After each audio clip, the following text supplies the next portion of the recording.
आज पवित्र रक्षाबंधन उत्सव एवं गम्हा पूर्णिमा पर्व मध्य यही शुभ अवसर रे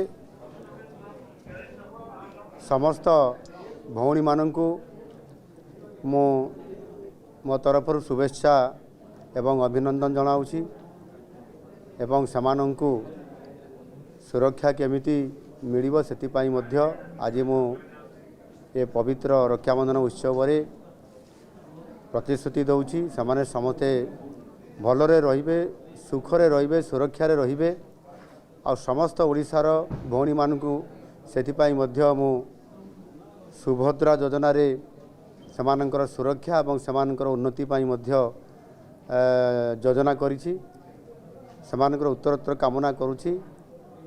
ओडिशा रे जो परिवर्तन होइछि ये परिवर्तन रे समस्त भौणी माने सुरक्षा रहिबा सहित मोर ओडिशावासी समस्ते सुखरे रहंतु एवं सुरक्षा रे रहंतु भले रहंतु ये शुभेच्छा कामना करुछि। महाप्रभु जगन्नाथଙ୍କ निकटरे प्रार्थना करुछि ओडिशार सर्वमंगल हो एवं समस्ते भलरे सुखरे रहंतु एवं विशेष करिकि समस्त मोर सुभद्रा भौणी माने भलरे रहंतु।